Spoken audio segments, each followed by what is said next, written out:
മഴ തകർത്ത് പെയ്ത ശനി ഞായർ ദിവസങ്ങൾ. ഏലൂർ പാതാളം റെഗുലേറ്റർ കം ബ്രിഡ്ജിൻ്റെ 3 ഷട്ടറുകളാണ് തുറന്നത്.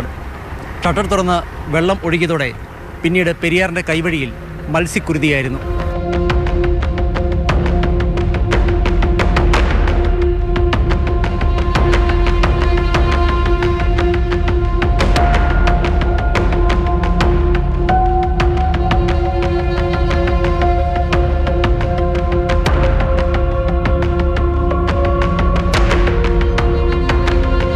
ഇവിടെ ഈ പണ്ട് സൈക്കിൾ വിട്ടുകാർ ഒരു മുദ്രാവാക്യമുണ്ട് അവർക്ക്, സംഭാവനകൾ കൂമ്പാരമായ പരിപാടികൾ ഗംഭീരമാകുന്നു. മനസ്സിലായ? മാസപ്പടി കൂമ്പാരമായാൽ മത്സ്യക്കുരുതി ഗംഭീരമാകും. അതാ ഇപ്പം ഇവിടെ നടന്നുകൊണ്ടിരിക്കുന്നത്.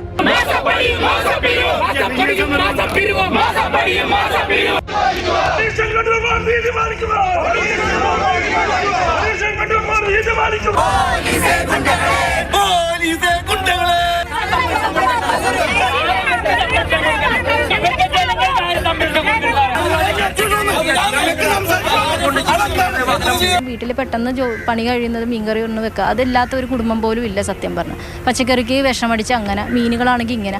ഞാനിപ്പോൾ നിൽക്കുന്നത് കണ്ടാൽ പുഴയിൽ നിന്ന് പിടിച്ച പച്ചമീൻ നേരിട്ട് വിൽക്കാൻ വെച്ചിരിക്കുന്നത് പോലെയാണ്. എന്നാൽ അതല്ല, തെറ്റി. ഇവിടെ കഴിഞ്ഞ ദിവസം മുതൽ ചത്തുപൊങ്ങിയ മീനുകളാണ് ഈ കാണുന്നത്. എടയാർ പ്രദേശത്ത് നിലവിൽ ഈ റെഗുലേറ്റർ കം ബ്രിഡ്ജിന് സമീപത്താണ് ഈ പുഴയിൽ ഇപ്പോൾ നിരവധിയായിട്ടുള്ള മീനുകൾ ഇവിടെ ചത്തുപൊങ്ങിയിട്ടുള്ളത്, വലിയതും ചെറിയതുമായ. സാധാരണ ഇടയ്ക്കിടയ്ക്ക് ഇങ്ങനെ മത്സ്യക്കുരുതികൾ ഉണ്ടാകാറുണ്ട്. ഇപ്പോൾ കുറച്ചായിട്ട് ചെറിയൊരു 2017 ശേഷം ചെറിയ ഒരു ഗ്യാപ്പുകൾ വന്നിട്ടുണ്ട്. പക്ഷെ ഇന്നലെ സംഭവിച്ചേക്കണമെന്ന് പറഞ്ഞാൽ മിനിയാന്ന് രാത്രിയിൽ മഴയത്ത് വ്യവസായ മാലിന്യം പുഴയിലേക്ക് ഭീകരമായ രീതിയിൽ തള്ളിയിട്ടുണ്ട്. അപ്പോൾ അവർക്ക് റെഗുലേറ്റർ കം ബ്രിഡ്ജിൻ്റെ ഷട്ടർ തുറക്കുമെന്നും അവർക്കറിയാം.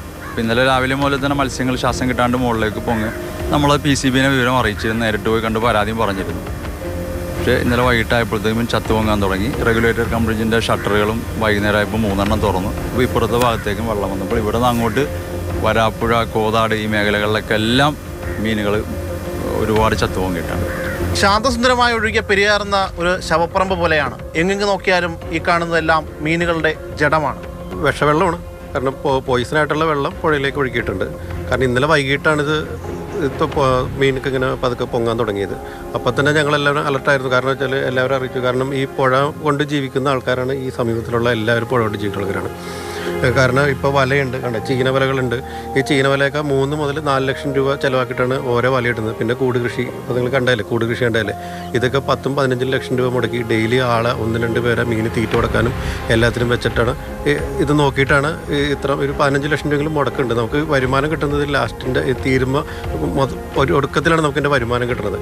പക്ഷേ ഇതിപ്പോൾ ഇങ്ങനെ ആണ് ആയിപ്പോയിരിക്കുന്നത്. കാരണം എല്ലാം ചത്തുപോയി. ഒന്നും കൂടി ഈ പുഴയിൽ ഇനി ഇതേപോലെ മത്സ്യം ഉണ്ടാവണമെങ്കിൽ തന്നെ കുറേ കാലം കഴിഞ്ഞാലേ ഉണ്ടാവുള്ളൂ അല്ലേ. അപ്പോൾ എല്ലാവരുടെയും ജീവിതമാർഗം പോയി. എല്ലാവരും ഈ കൂട് കൃഷി തുടങ്ങിയേക്കാണ്. ബാങ്കിലെയും സൊസൈറ്റിയിലെയും ലോൺ എടുത്തിട്ടാണ് ചീനവല അല്ലെങ്കിൽ കൂട് കൃഷി എല്ലാം ചെയ്തിട്ടുള്ളത്. ഇനിയിപ്പോൾ ഫാക്ടറിയിലെ മാലിന്യം ഇങ്ങനെ ഒഴുക്കിയതോടുകൂടി ഈ പുഴ പൂർണ്ണമായിട്ടും ഒരു നിർജീവാവസ്ഥയിലേക്ക് എത്തിയല്ലേ? അതെ. ഇനി വെള്ളത്തിൽ നമുക്ക് കാല് പോലും നനയ്ക്കാൻ പറ്റാത്ത അവസ്ഥയാണ്. കാലിൽ എന്താണ് സംഭവിക്കണമെന്ന് അറിയില്ല. വ്രണങ്ങളോ എന്തെങ്കിലുമൊക്കെ വരാൻ സാധ്യതയുണ്ട്. കാരണം ഇപ്പോൾ തന്നെ ഈ മീനുകളൊക്കെ ചത്തണമെങ്കിൽ നമ്മുടെ ശരീരത്തിൽ ഉണ്ടാകുന്ന എഫക്റ്റ് എന്തായിരിക്കും? ദുരന്തത്തിൻ്റെ ഒരു തീവ്രത വ്യക്തമാക്കുന്ന ഒരു കാര്യമെന്ന് പറയുന്നത് ഇത് പക്ഷികൾക്ക് പോലും വേണ്ട എന്നുള്ളതാണ്. പക്ഷികൾ ഇവിടെ പറന്ന് നടക്കുന്നുണ്ടെങ്കിൽ പോലും ഒരു മീനെ പോലും കൊത്തിയെടുക്കാൻ അവർ താല്പര്യം കാണിക്കുന്നില്ല. അത്രത്തോളം രൂക്ഷമാണ്, എത്രത്തോളം ഗുരുതരമായിട്ടാണ് ഈ വിഷം ഈ വെള്ളത്തിൽ കലർന്നിരിക്കുന്നത് എന്നുള്ളതാണ് അതിൽ നിന്ന് വ്യക്തമാകുന്നത്. പക്ഷികൾ വന്നിട്ട് പോലും ഈ സാധനം ഒന്ന് തൊട്ടു നോക്കി ഒന്നും ചെയ്യുന്നില്ല. കാരണം അത്രയും ഹൈലി പോയിസണാണ് ഇതിൻ്റെ അകത്ത് വന്നേക്കുന്നത്. അതുകൊണ്ട് എല്ലാം അതിൻ്റെ ഉത്തരവാദിത്തപ്പെട്ട ആൾക്കാർ വേണ്ട നടപടികൾ എടുത്തിട്ട് മത്സ്യമേഖലയെ സംരക്ഷിക്കണം. ലക്ഷക്കണക്കിന് രൂപയുടെ നഷ്ടം ഉണ്ടായിട്ടുണ്ടല്ലേ? അതെ, നല്ലൊരു എമൗണ്ട് ഞാൻ ഇതിനു വേണ്ടി മുടക്കിയിട്ടുണ്ട്. ഇനിയിപ്പോൾ അതിനകത്തേക്ക് എനിക്ക് ഇപ്പം ഇനി നിലവിലുള്ളവർ എൻ്റെ ഒരു അവസ്ഥ കാണുമ്പോഴേക്കും ഇനി പുതിയൊരു യുവ കർഷകർ ആരെങ്കിലും ഇതിനകത്തേക്ക് ഇറങ്ങാൻ വേണ്ടി യാതൊരു ചാൻസും അതെനിക്ക് തോന്നാനുള്ള. ഇതിലത്രയും ഇതിനകത്ത് അവർ തന്നെ ഇത് കാണുകയാണ്. ഇപ്പോൾ ഈ ഒരു 2 ദിവസത്തെ സംഭവം അവർക്ക് എല്ലാവർക്കും മനസ്സിലായിട്ടുണ്ടാവും. ഇത്രയും മത്സ്യങ്ങൾ ചത്തു പൊങ്ങി കഴിയുമ്പോൾ ഇതെങ്ങനെ ഈ സാധനം കൊണ്ട് മുന്നോട്ട് പോകും, ഇതിൻ്റെ മുടക്കുമുതൽ പോലും നമുക്ക് ശരിക്കും പറഞ്ഞാൽ കിട്ടിയിട്ടുണ്ടാവും.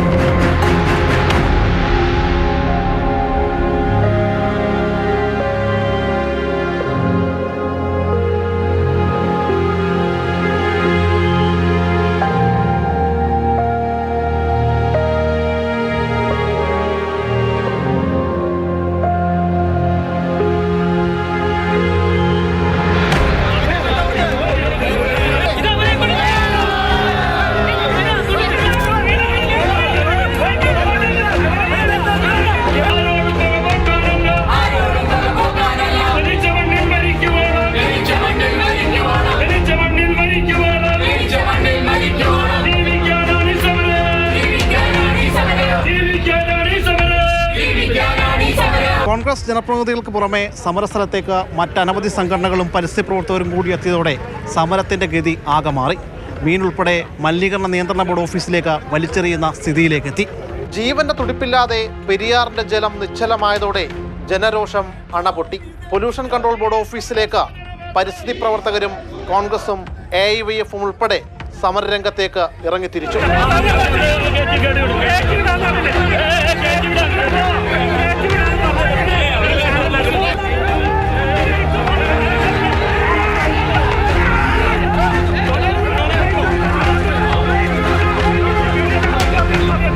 പൊല്യൂഷൻ കൺട്രോൾ ബോർഡ് ഉദ്യോഗസ്ഥർ നീതി പാലിക്കുക.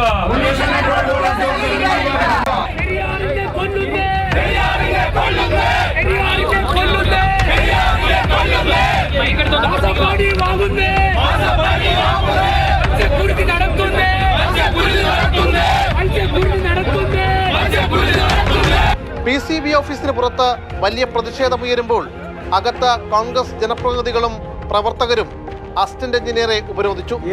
എന്ത് നടപടി സാർ പറയണ? ശബ്ദം വെച്ചിട്ടൊന്നും കാര്യമില്ല.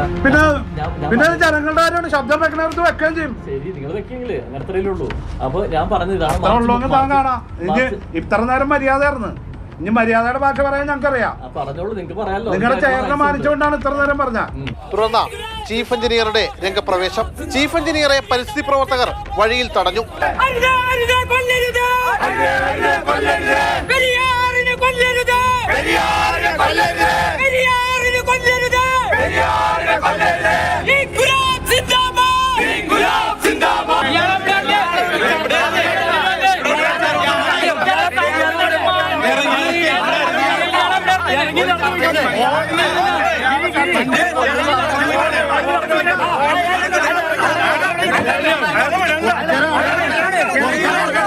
ഓഫീസിന് പുറകുവശത്തു കൂടി ചീഫ് എഞ്ചിനീയർ അകത്ത് കയറി. നിങ്ങൾക്ക് പറ്റിയതെല്ലാം തെറ്റാണെന്ന് പറയുന്നുണ്ട്. പക്ഷെ ജനങ്ങളെ സഹായിക്കാൻ, അവരുടെ എല്ലാം നഷ്ടപ്പെട്ടിട്ട് അവരെ സഹായിക്കാനുള്ള എന്ത് ശാസ്ത്രീയമായിട്ടുള്ള നടപടികളാണ് നിങ്ങൾ എടുക്കുന്നത്? എന്തെങ്കിലും നടപടികൾ നിങ്ങൾ എടുത്താൽ? ഇന്നലെ ഈ സംഭവം ഉണ്ടായിട്ട് ഏതൊക്കെ കമ്പനികളാണ് ഇത് തുറന്നുവിട്ട്, അതായത് ഇത് തുറന്നുവിടുന്ന മിനിഞ്ഞാന്ന് വൈകുന്നേരം, ഇത് തുറന്നുവിടുന്നതിന് തലേ ദിവസം വൈകുന്നേരം ഇവിടെ എല്ലാം ഈ ബണ്ട് തുറന്നു, ഈ റെഗുലേറ്റർ തുറന്നുവിടുന്നതിന് മുന്നോടിയായി തന്നെ ആ സ്ഥലത്തുണ്ടായിരുന്ന മത്സ്യങ്ങളെല്ലാം ചത്തുപൊങ്ങിയത് ഈ പ്രദേശത്ത് ഇതിന് മോണിറ്ററിംഗ് നടത്തുന്ന ആളുകളെല്ലാം ഇവിടെ റിപ്പോർട്ട് ചെയ്തിട്ടുണ്ട്, ഇവിടെ വിളിച്ചു പറഞ്ഞിട്ടുണ്ട്. ഒരു നടപടി ഉണ്ടായിട്ടില്ല. 5 ഡിമാൻഡാണ് ഞങ്ങൾ പറഞ്ഞത്. മത്സ്യകൃഷി നടത്തിയ കർഷകർക്കുണ്ടായിട്ടുള്ള നഷ്ടം നികത്തുന്നതിന് ആവശ്യമായ നടപടി സ്വീകരിക്കുമെന്നുള്ള റിപ്പോർട്ട് ഗവൺമെന്റിലേക്ക് കൊടുക്കണം. ഈ മാലിന്യം, രാസമാലിന്യം ഒഴിക്കിയത് ആ കമ്പനി കണ്ടെത്തി അവർക്കിത് 5 ഡിമാൻഡാണ് ഞങ്ങൾ വെച്ചിട്ടുള്ളത്. അത് ഞങ്ങൾക്ക് വ്യക്തമായൊരു ഉറപ്പ് കിട്ടിയാൽ മാത്രമേ ഞങ്ങൾ ഈ സമരം അവസാനിപ്പിക്കൂ. എൻ്റെ ഓഫീസിൽ നിന്നും ജില്ലാ ഓഫീസിൽ നിന്നും ബന്ധപ്പെട്ട ഓഫീസർമാർ ആ കമ്പനികളും ഇതും പരിശോധിച്ച് കഴിഞ്ഞു. ഇനി അതിൽ കണ്ടെത്തിയ പരിശോധനാ റിപ്പോർട്ടിൻ്റെ അടിസ്ഥാനത്തിൽ എന്തെങ്കിലും നടപടി സ്വീകരിക്കേണ്ടത് സ്വീകരിച്ചു. അത് ടൈം കൊണ്ടായിട്ട് സ്വീകരിച്ചു. ഞാൻ ഉറപ്പുവരുതാണ്. കോൺഗ്രസ് പ്രവർത്തകർ മുന്നോട്ട് വെച്ച 5 നിർദ്ദേശങ്ങൾ രേഖാമൂലം എഴുതി കിട്ടിയതോടെയാണ് സമരം അവസാനിപ്പിച്ചത്.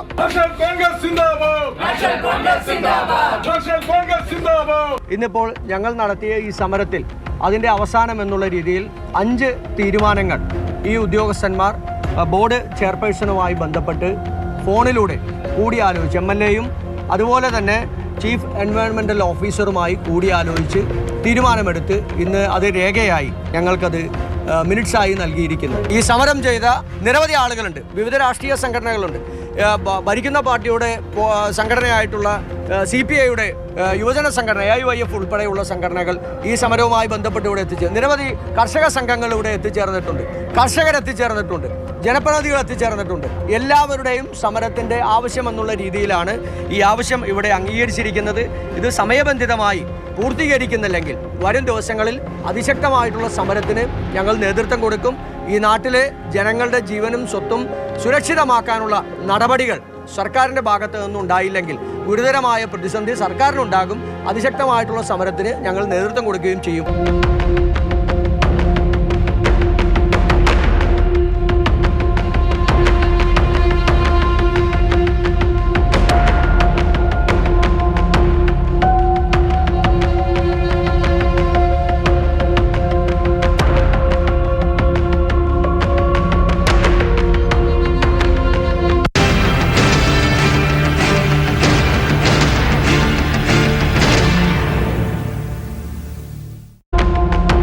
കോൺഗ്രസ് സമരത്തിന് പിന്നാലെ പരിസ്ഥിതി പ്രവർത്തകരും ചീഫ് എഞ്ചിനീയറെ പ്രതിഷേധം അറിയിച്ചു. ഒരു സ്ത്രീ ഇവിടുത്തെ എൻവയറമെന്റൽ എഞ്ചിനീയർക്ക് പകരമായിട്ടിരുന്നു.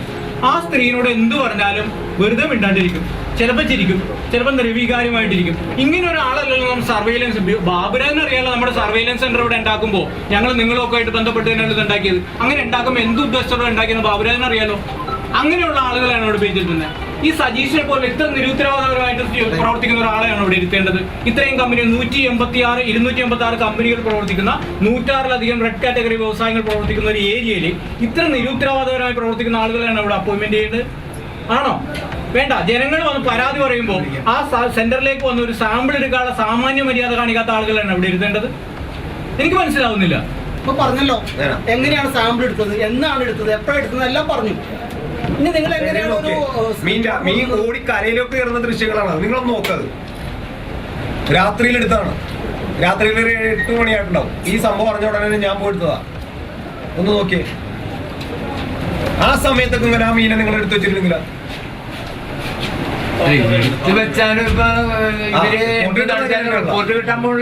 പാതാളം റിസർവോയറിലെ ജലനിരപ്പ് ഉയർന്നതോടെയാണ് ഇറിഗേഷൻ വകുപ്പ് ഷട്ടറുകൾ തുറന്നത്.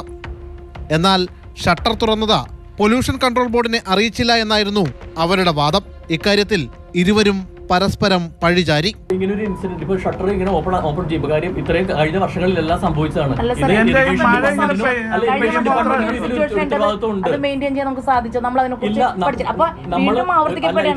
ഒരു NGTയുടെ ഒരു ഡയറക്ഷൻ ഉള്ളതാണ്. ഇതിലൊരു ലീൻ ഫ്ലോ മെയിൻറ്റെയിൻ ചെയ്യണം എന്നുള്ളത്. എന്ന് വെച്ചാൽ ഷട്ടർ ഓപ്പൺ ചെയ്തുകൊണ്ട് ഒരു മിനിമം ഫ്ലോ മെയിൻറ്റെയിൻ ചെയ്യണം എന്നുള്ളത് ഡയറക്ഷൻ ഉള്ളതാണ്. അപ്പോൾ അതിന് എന്ന് വെച്ചാൽ പമ്പിംഗ് സ്റ്റേഷനിലെ വെള്ളത്തിന്റെ അവൈലബിലിറ്റി അനുസരിച്ചാണ് ഇറിഗേഷൻ ചെയ്യുന്നത്. അങ്ങനെ പ്രാക്ടിക്കൽ ഡിഫിക്കൽട്ടി ഉണ്ടെന്നാണ് അവർ പറഞ്ഞിരിക്കുന്നത്. പക്ഷേ എന്തായാലും ഈ കോർട്ട് ഓർഡർ പ്രകാരമുള്ള ലീൻ ഫ്ലോ മെയിൻറ്റെയിൻ ചെയ്യുന്നില്ല. അത് മാത്രമല്ല ഷട്ടർ ഇങ്ങനെ തുറക്കുന്ന അവസരങ്ങളിൽ അടയ്ക്കുന്ന അവസരങ്ങളിലോ പൊല്യൂഷൻ കൺട്രോൾ ബോർഡിനെ ഇൻഫോം ചെയ്യുന്നില്ല. ഇത് അറ്റ്ലീസ്റ്റ് പൊല്യൂഷൻ കൺട്രോൾ ബോർഡിനെ അല്ലെങ്കിൽ ഡിസ്ട്രിക്ട് അതോറിറ്റി എങ്കിലും അവരെ അറിയിക്കേണ്ടതാണ്. കാര്യം ഇങ്ങനെ ഒരു സിറ്റുവേഷൻ ഉണ്ടാകും. കാര്യം കഴിഞ്ഞ വർഷങ്ങളിൽ ഉണ്ടായിരിക്കുന്നതുകൊണ്ട് ഇങ്ങനെ ഒരു സിറ്റുവേഷൻ ഉണ്ടാകും എന്നുള്ള ഇറിഗേഷൻ ഡിപ്പാർട്ട്മെന്റിന് അറിയുന്നതാണ്. അവരും ഒരു മുൻകരുതൽ എടുക്കണമായിരുന്നു ഇങ്ങനെ തുറന്നു വിടുമ്പോൾ. ഇറിഗേഷൻ വകുപ്പിനെയാണ് പൊല്യൂഷൻ കൺട്രോൾ ബോർഡ് പ്രതിസ്ഥാനത്ത് നിർത്തുന്നത്. ഇത് റൂട്ടീനായിട്ട് ചെയ്തു വരേണ്ട കാര്യമാണ്. PCB നിരന്തരം NGT മീറ്റിങ്ങുകളിൽ പറയുന്നത് ഇത് നിരന്തരം തുറന്നു വിടണം എന്നുള്ള ആവശ്യമാണ് അവർ ഉന്നയിക്കാറുള്ളത്. ഇതിപ്പം മഴ പെയ്തപ്പോൾ ജലത്തിൻ്റെ നിരപ്പ് ഉയരുന്നു. അത് ഫ്ലഡ് സിറ്റുവേഷൻ ഉണ്ടാക്കുന്നു. എൻ്റെ അപ്സ്ട്രീം സൈഡിൽ പലയിടത്തും വെള്ളം കയറാവുന്ന സാഹചര്യമുണ്ട്. അപ്പോൾ അതുകൊണ്ട് ആ ഒരു സ്ഥിതി കഴിഞ്ഞ ദിവസങ്ങളുണ്ടായ മഴയൊക്കെ അതിഭയങ്കരമായിരുന്നു. അപ്പോൾ ആ സിറ്റുവേഷൻ മറികടക്കാനാണ് നമ്മളിത് ഓപ്പറേറ്റ് ചെയ്യുന്നത്. അത് ഈ റെഗുലേറ്റർ മാത്രമല്ല, 3 റെഗുലേറ്ററുകളും അതുപോലെ തന്നെ ചാലക്കുടി പുഴയ്ക്ക് കുറുകെയുള്ള കണക്കങ്കടവ് റെഗുലേറ്ററിൻ്റെ ഷട്ടറും എല്ലാം ഓപ്പൺ ചെയ്തിരിക്കുകയാണ്. അവിടെയൊന്നും ഈ മത്സ്യത്തിൻ്റെ പ്രശ്നങ്ങളോ ഒന്നും തന്നെ ഉണ്ടായിട്ടില്ല. തന്നെയല്ല, കേരളത്തിൽ നോക്കുവാണെങ്കിൽ എല്ലാ ഡാമുകളും ഇതെല്ലാം സ്റ്റാഗ്നേഷൻ ഉള്ളതാണ്, വാട്ടർ സ്റ്റാഗ്നേഷൻ ഉള്ളതാണ്. അവിടെയൊന്നും ഈ പറഞ്ഞ പോലെ അതിൽ നിന്ന് ഡിസ്ചാർജ് വരുമ്പോൾ മത്സ്യങ്ങൾ ചത്തുപോകുന്ന പ്രതിഭാസം ഉണ്ടാവുന്നില്ല. ഇവിടെ മാത്രമാണ് ആ പ്രത്യേകതയുള്ളത്. അപ്പോൾ അതിനർത്ഥം ഈ പറഞ്ഞ രീതിയിലുള്ള എന്തെങ്കിലും വ്യവസായ എഫ്ലുവൻറ്റിൻ്റെ ഡിസ്ചാർജോ മറ്റോ ഉണ്ടോ എന്നുള്ളത് പരിശോധിക്കേണ്ടിയിരിക്കുന്നു എന്നുള്ളതാണ് ഇറിഗേഷൻ ഡിപ്പാർട്ട്മെൻറ്റിനെ സംബന്ധിച്ച് പറയാനുള്ളത്. അതിനിടയിൽ പാതാളം ബണ്ട് തുറന്നപ്പോൾ വിഷജലം പെരിയാറിലേക്ക് ഒഴുകിയെത്തിയതിൻ്റെ ദൃശ്യം പുറത്തു വന്നു. ദൃശ്യത്തിൽ നിന്ന് തന്നെ ജലം എത്രത്തോളം വിഷമയമാണെന്ന് വ്യക്തമാക്കി തരുന്നുണ്ട്. പച്ചയും വെള്ളയും കലർന്ന നിറത്തിലാണ് ജലം താഴേക്കൊഴുകിയത്. ഈ വെള്ളത്തിലാണ് മത്സ്യം ചത്തുപൊങ്ങിയത്.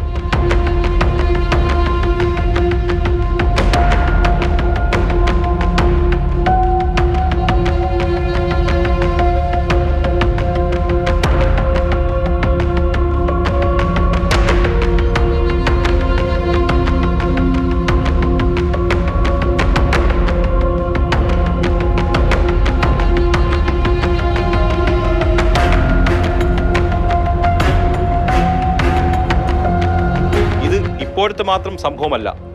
വർഷങ്ങൾക്ക് മുമ്പും സമാനമായ രീതിയിൽ വിഷജലം തുറന്നുവിട്ടിട്ടുണ്ട്. ആ സമയത്തെ ദൃശ്യം ഇതിനേക്കാൾ ഭയാനകമാണ്. കറുകറുത്ത ജലമാണ് പെരിയാറിലേക്ക് അന്ന് ഒഴുക്കിവിട്ടത്.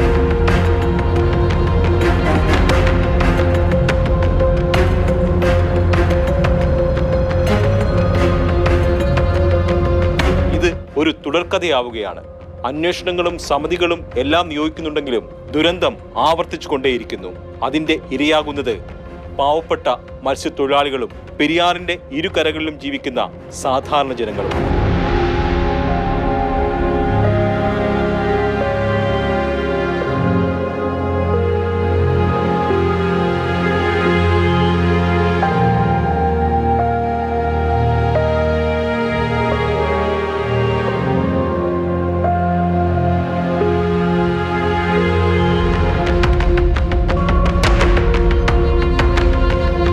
എപ്പോഴാണ് ഇങ്ങനെ മത്സ്യങ്ങളുടെ ഒരു കൂട്ടക്കുരുതി ഉണ്ടാകുന്നത്? ഈ ഏലൂർ മേഖലയിൽ ഒരുപാട് രാസസംബന്ധമായ ഫാക്ടറികളുണ്ട്. ഇവർക്കെല്ലാം രാസമാലിന്യങ്ങളുമുണ്ട്. ഈ രാസമാലിന്യങ്ങൾ ഇവരെ പ്രത്യേകിച്ച് വേനൽക്കാലത്ത് റിലീസ് ചെയ്യാതെ സൂക്ഷിക്കുകയും മഴ പെയ്യുമ്പോൾ നല്ല വെള്ളമൊഴുക്കുണ്ടാകും എന്നുള്ള ധാരണയിൽ അത് നിർവീര്യമാകും എന്നുള്ള ഒരു അനുമാനത്തിൽ മഴ പെയ്യുമ്പോൾ റിലീസ് ചെയ്യുകയാണ് ചെയ്യുന്നത്. അതുകൊണ്ടാണ് എല്ലാ വർഷവും മഴക്കാലത്ത് ഇങ്ങനെ മത്സ്യക്കുരുതി സംഭവിക്കുന്നത്. അപ്പോൾ ഇതിൻ്റെ പ്രധാന കാരണം ട്രീറ്റ് ചെയ്യാതെ രാസമാലിന്യങ്ങൾ ഈ കമ്പനികൾ അവരവരുടെ കോമ്പൗണ്ടിൽ സൂക്ഷിക്കുന്നുണ്ട്. അതെന്നിട്ട് ആരും അറിയാതെ നല്ല മഴ പെയ്യുമ്പോൾ പുഴയിലേക്ക് റിലീസ് ചെയ്യുകയാണ് ചെയ്യുന്നത്. ഈ വ്യവസായ മേഖലയുടെ 10-15 കിലോമീറ്റർ ചുറ്റളവിലുള്ള വെള്ളത്തിലാണ് ഇത് സംഭവിക്കുന്നത്. എന്നാൽ പിന്നീട് ഈ മാലിന്യങ്ങൾ നേർക്കുകയും അതായത് അതിൻ്റെ കോൺസെൻട്രേഷൻ കുറഞ്ഞ് കൂടുതൽ സ്ഥലത്തേക്ക് വ്യാപിക്കും. അങ്ങനെ വ്യാപിക്കുമ്പോൾ അത് മറ്റ് സ്ഥലങ്ങളിലുള്ള മത്സ്യത്തെയും കൃഷിയെയും ബാധിക്കും. മത്സ്യത്തിൽ ഇത് അക്യൂമുലേറ്റ് ചെയ്യും, കൂടും. അതിൻ്റെ അളവ് മത്സ്യം ജീവിക്കും തോറും അതുപോലെ മത്സ്യം അത്തരം വിഷവസ്തുക്കളായിട്ട് എക്സ്പോഷർ കിട്ടുന്നതനുസരിച്ച് മത്സ്യത്തിൻ്റെ ശരീരത്തിൽ അത് കുറേശ്ശെ അക്യൂമുലേറ്റ് ചെയ്യും. അതുപോലെ കൃഷി ഉൽപ്പന്നങ്ങൾ, പ്രത്യേകിച്ച് ആ മേഖലയിൽ പൊക്കാളി കൃഷി ഒരുപാടുള്ളതാണ്. അപ്പോൾ ഈ പൊക്കാളി നെല്ലൊക്കെ കൊയ്തെടുക്കുമ്പോൾ അതിനകത്തൊക്കെ ഈ മാലിന്യങ്ങൾ, പ്രത്യേകിച്ച് ഘനലോഹങ്ങളോ അല്ലെങ്കിൽ പെസ്റ്റിസൈഡ് ഐറ്റംസാണ് ഈ എഫ്ലുവൻറ്റിൽ വരുന്നതെങ്കിൽ അത് വർദ്ധിച്ച തോതിൽ കാണാനും അത് കഴിക്കുന്ന മനുഷ്യർക്കും ഒരുപക്ഷെ വൈക്കോല അല്ലെങ്കിൽ അതുപോലെയുള്ള സാധനങ്ങൾ കഴിക്കുന്ന മൃഗങ്ങൾക്കും ഈ വിഷകരമായിട്ടുള്ള ഘടകങ്ങൾ അവരുടെ ശരീരത്തിൽ വർദ്ധിച്ച തോതിലുണ്ടാവും. അപ്പോൾ കാലപ്പഴക്കത്തിൽ ഈ ആളുകൾക്കും ഈ മൃഗങ്ങൾക്കും ഒക്കെ പലതരം രോഗങ്ങൾ വരാനുള്ള സാധ്യതയുണ്ട്. ആ സാധ്യതകളൊന്നും നമ്മൾ ഈ പൊള്യൂഷനായിട്ട് ബന്ധപ്പെടുത്തുന്നില്ല. ആകെ ഈ മത്സ്യക്കുരുതി മാത്രമേ പൊള്യൂഷനായിട്ട് ബന്ധപ്പെടുത്തുന്നുള്ളൂ. അപ്പോൾ ഇത് ശരിക്ക് പൊള്യൂഷൻ കൺട്രോൾ ബോർഡ് വേണ്ട വിധം ഈ രാസമാലിന്യങ്ങൾ ഉൽപ്പാദിപ്പിക്കുന്ന അല്ലെ ഉണ്ടാക്കുന്ന ഫാക്ടറികൾ പരിശോധിച്ച് അത് നിർവീര്യമാക്കാനുള്ള കൃത്യമായ നടപടിക്രമം പാലിക്കണം. അത് പാലിക്കാത്തത് കൊണ്ടാണ് ഇത് സംഭവിക്കുന്നത്. CCTV ഇതിന് ഇവിടെ സ്ഥാപിച്ചിട്ട് കുറേ വർഷങ്ങളായല്ലോ. ഇന്നേ വരെ ഒരു CCTV ഉപയോഗിച്ച് മാലിന്യം തള്ളുന്ന വ്യവസായശാല കണ്ടുപിടിച്ചിട്ടില്ല ഇവർ. ഇത് വെറുതെ പ്രഹസനം മാത്രമാണ്. ഈ നാട്ടിലെ മുഴുവൻ ജനങ്ങൾക്കും ഇത് കൃത്യമായിട്ട് അറിയാം ഇതൊരു പ്രഹസനമാണെന്നും മലിനീകരണ നിയന്ത്രണ ബോർഡ് എന്ന് പറയുന്ന ഒരു ബോർഡ് വെറുതെ വെള്ളാനെ പോലെ അവിടെ ഇരിക്കുകയാണെന്നും ഈ വ്യവസായശാലകളിൽ നിന്നെല്ലാം പണം പിടിച്ച് ഇവിടുത്തെ ഭരിക്കുന്ന ആളുകൾക്ക് കൊടുക്കുവാൻ വേണ്ടിയിട്ട് മാത്രമുള്ളൊരു സംവിധാനമാണിത്. അവരാണ് പറഞ്ഞു കൊടുക്കുന്നത് എപ്പോഴാണ് മാലിന്യം പുറന്തള്ളേണ്ടത്, എപ്പോഴാണ് ഷട്ടർ തുറക്കുന്നത്. അതും ഈ ഇറിഗേഷൻ ഡിപ്പാർട്ട്മെൻറ്റും കൂടിയുള്ള ഒരു ഒത്തുകളിയാണ്. 8 വർഷത്തിന് മുമ്പ് ഇങ്ങനെ ഒരു സംഭവം നടന്നേക്കണത്. അതിനുശേഷം അങ്ങനെ ഒരു മത്സ്യക്കുരുതി നടന്നില്ല. ഇന്നും നടന്നെങ്കിൽ ഇത് വിവരം അറിഞ്ഞിട്ട് അറിയാത്ത പാവം നടിച്ച മലിനീകരണ നിയന്ത്രണ ബോർഡിനെയാണ് ആദ്യം പ്രോസിക്യൂട്ട് ചെയ്യേണ്ടത്. അവർ അത് അറിഞ്ഞ സമയത്ത് ഇറിഗേഷൻ ഡിപ്പാർട്ട്മെൻറ്റിന് മുന്നറിയിപ്പ് കൊടുത്ത് ഷട്ടർ തുറന്ന് ഇത്രയും വലിയൊരു മത്സ്യക്കുരുതി ഇവിടെ നടക്കില്ല. 1998 ജൂൺ 11 മത്സ്യക്കുരുതിയുടെ ട്രേസ് ഔട്ട് ചെയ്ത് അത് FACTയിൽ നിന്നൊഴുകിയ അമോണിയയാണ് അതിന് കാരണമെന്ന് കണ്ടെത്തുകയും 3 പേരെ കോടതി ശിക്ഷിക്കുകയും ചെയ്തതാണ്. അപ്പോൾ പൊല്യൂഷൻ കൺട്രോൾ ബോർഡോ അധികാരികളോ വിചാരിച്ചാൽ ഇത് ട്രേസ് ചെയ്യാൻ വളരെ എളുപ്പമാണ്. പക്ഷേ ട്രേസ് ചെയ്യുന്നില്ല. 98-ന് ശേഷം അങ്ങനെ ഒരു ട്രേസിങ് നടന്നിട്ടില്ല, അന്വേഷണം നടന്നിട്ടില്ല കൃത്യമായിട്ട്. ഇപ്പം ഇവിടെ പെരിയാറിൽ മത്സ്യക്കുരുതിക്ക് കാരണമാകുന്നത് എന്താ? പെരിയാറിൽ ഓക്സിജൻ ഡിപ്ലീറ്റ് ചെയ്യപ്പെടുന്നു, അല്ലെങ്കിൽ ഓക്സിജൻ ശോഷണം സംഭവിക്കുന്നു. ഓക്സിജൻ ശോഷണം സംഭവിക്കാനുള്ള ഏറ്റവും പ്രധാനപ്പെട്ട കാരണം എന്ന് പറഞ്ഞാൽ അമോണിയയുടെ വരവാണ്. പൊല്യൂഷൻ കൺട്രോൾ ബോർഡും ഈ സംവിധാനങ്ങളും ചേർന്നുള്ള ആസൂത്രിതമായിട്ടുള്ള ഗൂഢാലോചനയെ തുടർന്നാണ് പെരിയാറിൽ തിങ്കളാഴ്ച മുതൽ മത്സ്യക്കുരുതി സംഭവിച്ചിട്ടുള്ളത്. ഈ മീനുകളുടെ എല്ലാം നിലനിൽപ്പിന് ആധാരമായിട്ടുള്ള പ്രൈമറി പ്രൊഡ്യൂസേഴ്സ് അല്ലെങ്കിൽ പ്രാഥമിക ഉൽപ്പാദകരെന്ന് പറയുന്ന ഫൈറ്റോ പ്ലാങ്ക്ടനും സുവോ പ്ലാങ്ക്ടനും അടക്കമുള്ള സൂക്ഷ്മജീവികളടക്കമാണ് ഇല്ലാതായത് നമ്മൾ കണ്ടിട്ടില്ല. കാരണം ആ ലക്ഷക്കണക്കിന് സൂക്ഷ്മജീവികളുടെ അഭാവത്തിൽ ഇനി മീനുകൾ ഉണ്ടാവുക തന്നെ അസാധ്യമാണ്. അതിന് ഈ സൂക്ഷ്മജീവികളെല്ലാം തന്നെ ഇനി ഉണ്ടായി വരണം. അങ്ങനെ ഉണ്ടായി വന്നാൽ മാത്രമാണ് മീനുകൾക്കിവിടെ ഇനി സർവൈവ് ചെയ്യാൻ കഴിയുള്ളൂ. പെരിയാറിലൊഴുകുന്നത് പനിനീരല്ലെന്ന് ഇതിനു മുന്നേ ഉണ്ടായ ഇത്തരം നിരവധി സംഭവങ്ങളിൽ നിന്ന് വ്യക്തമായതാണ്. പക്ഷേ അതിനൊന്നും മാറ്റം വന്നിട്ടില്ല, മാറ്റം വരുത്താൻ നടപടികൾ ഉണ്ടായിട്ടുമില്ല. ഇതൊക്കെ കണ്ടുകൊണ്ടാവാം മുന്നേ തന്നെ കവി പാടിയത് ഇനിയും വരും തലമുറയ്ക്ക് ഇവിടെ വാസം സാധ്യമോ എന്ന്.